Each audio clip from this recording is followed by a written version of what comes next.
If you haven't watched my video on the first chapter of Final Fantasy Tactics, I suggest you start there so you have a better understanding of what is going on. If you still want to watch regardless, then go off, King. This video ended up being longer than I expected, which I hope doesn't become a trend. Also, it's been noted that I'm getting some of the pronunciations of names wrong, but hey, I only see them in written format, so sounding them out is weird. Beolv is actually Beolv, Delida is actually Delita, and Wiegraf has a kind of German pronunciation, sounding more like Wiegraf, and so on. I've tried to find correct pronunciations online, so I'll try to get that right this time around. So, without further ado, let's pick up where we left off at the start of Chapter 2.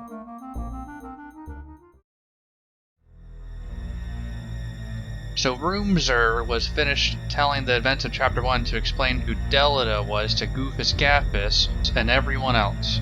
Agrias is the guardian of the princess and a girl boss, so she has to regain her honor for losing her. She looks to give chase immediately. Gafgarian says he has no interest since he isn't getting paid anymore now that she's gone, though he doesn't seem to think he would get paid for saving her. His confusing attitude on this is explained in a bit. Ramza pushes on Gafgarian for them to join Agrias to save the princess, and, apparently more important to him, see Delita again and confirm it was him. Chapter 2, We Believe in God and Guns. On their way after, they are attacked in Dorder by mercenaries hired by a man in golden armor, similar to what Delita was wearing. He bails before we get to learn anything more about him. The hired men are familiar with Gafgarian since he is the Chad mercenary of the country, and they regret agreeing to fight. They are beat handily by the team. They continue east after the princess. On their way, they also save a chocobo in the forest. This has absolutely no story relevance, but it does establish that there are ways to recruit non-human characters to your squad if you wish. The idea of the princess being protected by a bunch of birds and monsters is intriguing, but we'll stick to regular people for now. They find Delita and the princess being attacked by Hakuton knights at a waterfall. Delita tricks the knights into admitting their plan to kidnap the princess under the ruse of protecting her from Goltana's men. Ramza and company arrive in time to help Delita and the princess, but the knights signal to Gafgarian to betray the party. He does so with gusto and explains that this was the plan all along. He was originally going to kill everyone once they left the church and take the princess captive then. They were going to make it look like Goltana's men killed everyone, which begs the question of why he didn't just betray everyone right then and there at the start of the game. Also, they appear to just want to kill her now? Delita theorizes the scripted event was by order of Larg to keep the baby prince in power so he could become regent, though he thinks even more likely that it was Ramza's brother Daisadar who came up with the idea. Gafgarian orders Ramza to join with the betrayal, but he stays true and betrays the betrayer, saying there will be no more sacrificing of sisters to further the schemes of the ruling class after what happened to Delita's sister. This becomes a recurring theme in the game, since it's often the loss of or the threat against sisters that trigger major evolution in the main characters, but I'm getting ahead of myself. I also wanted to point out that before when the chapter started and Gafgarian said he did not want to chase after the princess initially, what was even his plan at the time? Maybe he just knew Delita would get caught by the group of knights and then they'd retrieve her? Feel free to explain this to me if you know. With the fight started, it is notable that Delita in his golden glimmering duds is also using Holy Knight attacks, similar to Agrias and Wiegraf before that. He's also made much more use of the year time skip compared to Ramza because my man got super strong and is owning these knights. He must have hit the gym or something. Ramza has a wardrobe change too, but he went more emo. Delita also mocks Ramza for being still under his brother's thumb, especially now knowing that Ramza was working for a Gafgarian who was working for his brother. Delita confirms he is part of a different party aware of the scheme and that he is not saving the princess for money but something more. In one exchange during the fight between Gafgarian and Agrias, when asked if he really is okay with killing nobility, he says that in a conflict he kills who gets in his way, as if war is an equalizer between the different classes, though we've seen otherwise. When Ramza berates Gafgarian for employing dirty tricks to win his earnings, Gafgarian replies that all bets are off when it comes to money. He said if he didn't do it someone would, so why not? He asked Ramza how willing he is to change things since he is so in the dark. He challenges Ramza to live life without relying on someone else, and see if he can endure the real world on his own. This is important to note because moving forward, Ramza takes charge as the true leader of his team, and no longer under anyone's command canonically. Ramza, Agrias, and Delita manage to defeat the Hakuton soldiers, and Gafgarian does that classic warp away when defeated JRPG thing. With the princess now saved, Delita requests to continue along with her, though Ramza catches that he is scheming something. At this point, no one in Ramza's life really is telling him the truth anymore. Delita agrees to depart and leave her in Ramza's hands, but he warns them that neither Larg or Goltana will offer safe haven after the bad PR with the debacle of false flag attacks. Delita doesn't tell them what his plan was, so they decide to go to the Glabados Church at Lionel Castle for help, since both sides cannot act against the church. This is definitely an homage to the Catholic Church of the Middle Ages, since it was always the neutral zone for warring kingdoms. They have not been mentioned at all until this point in the story, too. There was a church at the start of the game, of course, but that's a pretty normal environment for the setting. Rather than just being about class-based conflict in the first chapter, we start now seeing involvement with the major religion of Ivalice. At Zaland Fort City, they save a young man named Mustadio being chased through the streets by mercenaries from the Bart Trading Company. He stands out as a unique character because he has a gun, something way more technologically advanced than what we've seen so far. Personally, I find a gun more useful than slow magic in combat, but maybe it's because I'm American. In an alternate reality, Mustadio decides to run away from his saviors for some reason and gets himself killed, but thank goodness that didn't happen for real. After he is saved, he explains the Bart Company is more like an underground, mafia-esque crime ring targeting him for an undisclosed reason. He says he is a mechanic who found something while rooting through ancient buried items under a machine city called Gouge. In Ivalice's history, their civilization many hundreds of years ago was actually way more advanced and had airships and robots. It's why Mustadio has a gun, too. This is likely based on the actual historical fact that the Middle Ages were less technically advanced than the ancient Roman Empire before them, and they would see remnants of their architecture and writings demonstrating how much more they knew. Though if Caesar had guns and airships, I'm sure the world would look way different than it is now. Regardless, Mustadio requests to also see Cardinal Draclau with the team because he needs help because his father is being held captive by the Bart Company. He says he heard stories of Draclau as a war hero during the 50 Years' War and believes he is the only one who can unite the currently fracturing country. The princess agrees to bring Mustadio along to see the Cardinal at Lionel Castle, though he does not explain why he's being hunted. She's pretty nice. Ramza overhears a conversation between Agrias and the princess before they move on from the town. Princess Ovelia describes her misery being treated as a trophy or bargaining piece as a woman of nobility in the center of this power struggle. She and Agrias speculate if the Cardinal is willing to help them or not, being he respects the royal family but has been publicly neutral on the divide between Larg and Goltana. Ovelia says she is tired of being used and wishes it to end. She reflects on her time living in monasteries and regretting her status. She also mentions Ramza's sister, Alma, as a companion who felt similarly. When discovered he is there, Ramza takes a second to bond with Ovelia, and they both blow on the grass flute, the Baal of tradition.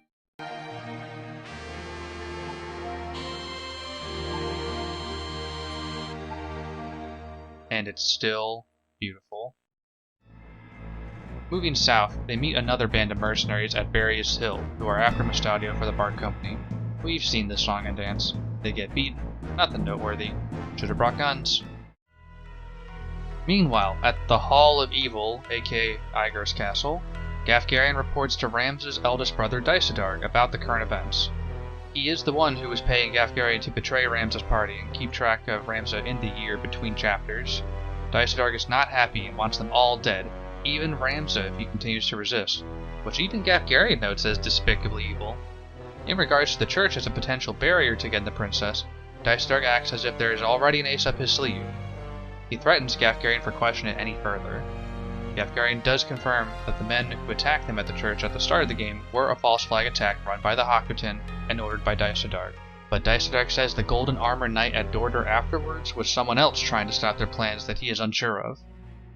Meanwhile, Ramza's company arrive at Lionel Castle to meet with Cardinal Draclau, or Dracula if you're dyslexic, of the Glabados Church. Their passcode to enter the gate involves the name Saint Ajora, which is the Jesus allegory for this European parallel, almost to a T, who is credited as the founder of the Glabados Church. Once inside, they meet the Cardinal to explain their situation, and he ends up being supportive of their cause, and sends orders to bring light to Larg's scheme against the princess. He offers that the princess and Agrias stay at Lionel Castle where it is safe. He also addresses Mustadio and agrees to help his concerns, though he still won't say why he's being chased. Dracula assumes he has a crystal and shows one that is in his possession. Dracula tells about the Zodiac Brave story, something that Agrius thought was just a myth that made an interesting story at their Sunday school. It's funny to say that something she heard at church is a fairy tale, but let's not get too edgy here. The story goes that there were 12 warriors who fought the demons known as the Lucavi, who ruled the land and they wielded the stones. This was hundreds of years ago during the time of Saint Ajora, the founding of the church, and when all those machines were active. They defeated the demons and sent them to Hades. The 12 stones correspond to the 12 zodiac signs, so they were called the Zodiac Braves. Saint Ajora was actually one of these warriors. Dracula says that the stones seem to be ordinary to him, but they hold great power. Mustaudio admits that he is in possession of one of these stones, and he noticed its power when it would activate nearby machinery from the same ancient era under the Gouge Machine City. He kept it from the Bart Company since he did not want this power in their evil grasp. This is why his father was taken hostage, to bargain for the stone. Dracula says he will help his father, and at this point the party splits. Ramza agrees to escort Mustaudio to Gouge Machine City to help him save his father, and on the way, they get attacked by ghosts in a swamp. With how perilous the world is, it's amazing that the main conflict is about ruling a nation, instead of dealing with these naturally generated enemies. Regardless, this is just a random encounter filler. I do think it's funny that there is terrain that you can command your people to hop into a deep swamp, but they cannot act without any sort of defiance. The squad arrives at Gouge Machine City, and Ramza lets Mustaudio go out to scout for his father and the Bart Company for some reason.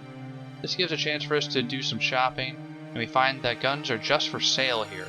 Like, this is a part of Ivalice, and guns are there like it's Walmart. How come no one has heard them before now? This changes combat so much. You know we pick some up. Why would we do slow-channeled magic spells when you can just pop someone from 100 feet away? Well, the actual game reason is that they don't do as much damage, but let's just move on from that. Ramza goes to the agreed meeting place in the night to find Mustaudio, but he is not there. Rudvik, the leader of Bart Company, shows up, though he is described as an ill-looking man. Mustaudio has been captured, and his father is presented as still being held captive. They demand the Holy Stone from Ramza since Mustaudio did not have it, and Mustaudio says it was hidden in a chimney near where Ramza stood. Ramza throws it to Rudvik in exchange for Mustaudio's safe return. He says the Cardinal will be pleased that it was returned, and then double-crosses Ramza by ordering his men to kill Mustaudio and him. Okay, pause. So that means the Cardinals worked with Bart Company to get the stone from Mustaudio. Why didn't he just take them captive when they walked willy-nilly right into his castle? He could demand the stone then and there. Maybe because he left it hidden at Gouge Machine City? Mustaudio never hinted at that. He could have had it with him when they met. Maybe to not look bad in front of the princess? Anyways, it comes as a huge surprise that this trusted religious figure ended up lying to Ramza too, just like everyone else. They defeat the Bart mercenaries and save Mustaudio. They go to find Mustaudio's father and save him too. He is afraid because they will revive the machines below the city to do their bidding, but Mustaudio slyly smiles and shows that he actually had the real stone all along. The one Ramza threw to Rudvik was a fake. But wait, if he had it on him when he was captured and they inspected him, how did they not find it? I mean, I don't know how crafty the guy is, but I guess he must have had it hidden very, very well. Although relieved to learn that they did not get the real stone, Ramza does acknowledge that the Cardinal still has the princess and Agrius as captives now that his real intentions are known. They decide to return to Lionel Castle to save them, though they choose to go a more roundabout way, via boat, to attack from a new angle, since they will have guards. Seems to be a story beat for the chapter since this also happened when they were chasing the Death Corps. Now, with his father safe, Mustaudio joins Ramza on his mission permanently. Ramza sets sail around the coast to a merchant city called Orgulus. As he gets off the boat, he is met at the port by Delita, who is privy to Ramza's plan. He tells Ramza to go back to his brothers at Igor's castle for his own health, because he will be the one to save the princess. It is clear his moral views have changed, because he hints that doing the right thing doesn't always yield the best results. Before he leaves, Ramza asks him what his intentions are, and Delita replies that he has seen the world leaders are swept into someone else's flow, and that he plans to fight against that. Meanwhile, Gafgarian meets with the Cardinal and Rudvik at Lionel Castle.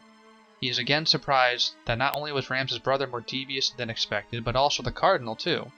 The Cardinal says he still intends to provide the princess to Dysodarg so Larg can keep his claim as regent, but he plans to wait until Ramza and Mustaudio show up to save her first so they can kill them, since they know too much, and because they have the stone. Gafgarion is psyched for this plan and asks to choose the battlefield and get some manpower to help, to which the Cardinal agrees and sends him off.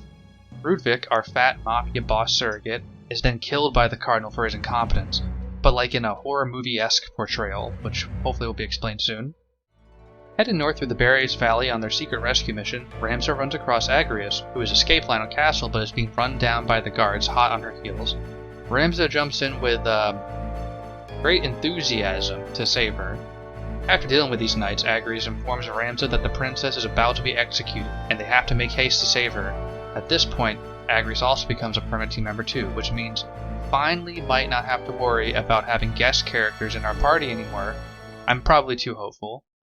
The princess was moved from Lionel Castle and is going to be executed at the Golgoroth's execution site, famed for being the place of Saint Ajor's execution too. This is another reference to actual history, since it sounds like Golgotha, which is the hill where Jesus was crucified. They aren't putting the princess on a cross at least, but instead hanging her. Ramza shows up just in time to stop them, but it was a trick. The executioner is Gafgarion in disguise, and the princess is just some lady. They ambush Ramza to silence them, take the Holy Stone back. Gafgarion appeals to Ramza to stop this nonsense and go back to his brother, who will totally forgive him, and only intend to end the corruption in Ivalice that he has witnessed, but Ramza does not waver. This fight is also the first time that everyone besides Gafgarion figures out that Ramza is from the famed Baal family, but they know he is chill. Ramza does defeat the enemies. Gafgarion retreats again.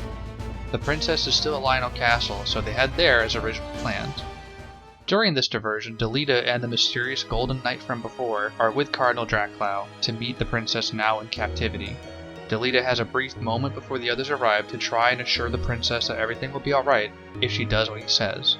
The other Holy Knight drops the ball that Ovelia is actually a substitute for the real princess who died when she was young, meaning Ovelia does not actually have royal right to rule. She was made a substitute by the nobility who did not like the queen and did not want her children to rule Ivalice. They are also the causes for the queen's other children who died from mysterious illnesses. Their plans were thwarted when she had the baby prince several years ago, shortly before the king died, though they throw shade onto whether or not he's even the king's son, and that Larg could have had a hand in that to help keep the queen in power. Remember, the queen is his sister. Ovelia says she doesn't believe them, but they say it doesn't matter as long as she continues to act like the princess so they can complete their plans. The Holy Knight's name is revealed to be Vormev, at least in the PlayStation 1 version, and he says the church is not on either Larg's or Goltana's side. They will not turn her over to Larg since he would just execute her, so they plan to deliver her to Goltana. Ramza and company finally arrive back at Lionel Castle, and they need to get past the entry gate. They wait until night for Ramza to scale it and open it from the inside, but again everyone seems to be one step ahead of them. Gafgarion says they walk right into an ambush, and he challenges Ramza to fight 1v1 while his men die outside the gate. It's a cinematic event to be sure, but screw that. Ramza can't beat the ultimate mercenary on his own. We run him right for that gate control. With help from his men with guns, Gafgarion is finally defeated once and for all. Ramza says his final goodbye, which is severely undercut by Gafgarion turned into a crystal. They defeat the rest of the enemy guards, then push into the castle to face the Cardinal. The Cardinal is disappointed that Gafgarion was defeated, but he does not seem worried. He says he will spare Ramza and his team if they leave the Holy Stone and go. Ramza says he's here to save the princess, but Cardinal Draclau questions this since he left his own family behind, even if he was his father's bastard. Draclau says Ramza is powerless to change anything. He admits the princess is no longer there anyways. She is on her way to Goltana at his capital in Zeltania, which she agreed to do because she thought no one was going to save her, ironically, though Draclau is probably lying about that part. The Cardinal says Ramza could be of use to them, and offers him to join, maybe even spite his brothers and help change the world. But Ramza refuses. Ramza says he doesn't think he can change the world, but he can't watch people suffer under the elite any longer. Draclau laughs and says he does have the power to because he has the Holy Stone, and he shows just what the stones are capable of by using his.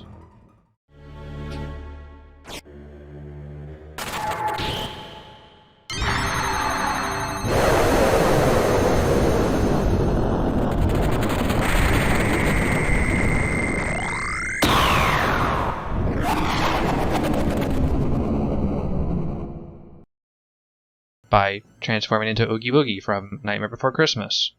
I guess we're no longer in the historically parallel intrigue realm part of the story, and it finally got to the fantasy. Oh, Final Fantasy, I get it now.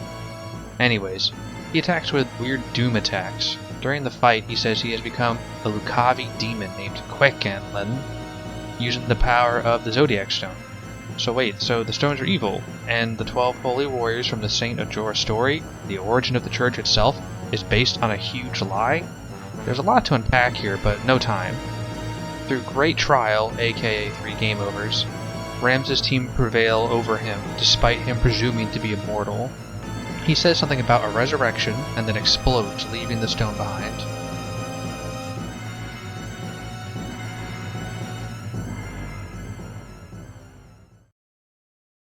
The narrative then goes back to Delida, who just delivered Princess Ovelia to Goltana. He identifies himself as a Black Sheep Knight, a stolen false identity that could not be tested. He brought a prisoner with him who confesses to stealing the princess under Duke Barg's orders. He said they were able to do this with the assistance from one of Goltana's council. The prisoner identifies the informant as Gelwin, the advisor who spoke up, trying to silence the prisoner before he could verify the traitor. Delida doles out justice for this treason, and kills Gelwin without trial right then and there. Delida bows to Goltana and urges him to go to war against Larg with his forces before they attempt to hold him responsible for the princess's kidnapping, and to put himself up as regent instead. Goltana takes him up on this, and war erupts in Ivalice between the Larg and Goltana factions. Goltana takes the queen prisoner, so Larg becomes Prince Oranus' guardian. The first battle of the war occurs when Larg takes the Hawketan forces to fight the Non-Ten, where the queen is being held prisoner. We have yet to see how the death of the Cardinal will play out in this story. With this, we are finally up to the beginning of the Lion War that I described at the start of Chapter 1, but with some new context. The nobility is actually being puppeteered by the Church, and the Church is not just a religious organization looking to spread holiness, but a shadow organization powered by evil stones. We don't know their exact plans, but they plan to do much more than just claim the throne of Ivalice. The theme of the story in general is transitioning from understanding the world's moral complexity and how the world truly works, to finding the power to make a difference. Gafgarian believed it was all about money, which should be earned by any means. Dais Dark wants to take power using deception and connections to rise in government. The nobility in general will murder and lie in their best interests, but none of these characters seem to be interested in changing the world's power structure, they just wish to be on the top of it. Ramza himself does not have great aspirations for this, but he cannot stand for injustice. He is honest even to his detriment. The church characters now introduced are the ones with changing the world in mind, and they are also ruthless. Delida himself, who also appears to be working with them, is also lying about his intentions to work up the ladder. Ramza appears to be the only character who does not believe the ends justify the means in regards to the world's operations or changing them. Keep in mind, this story is being told from the perspective of someone from the distant future who is revealing what actually happened at this period of time, so it's important to know that history is written by the winners. We will pick up at Chapter 3 after I've actually played through it to see how this all unfolds. If you stayed through to the end, thank you so much for listening. I will try to get the next part out as soon as possible, and I'm sorry that this one took so long.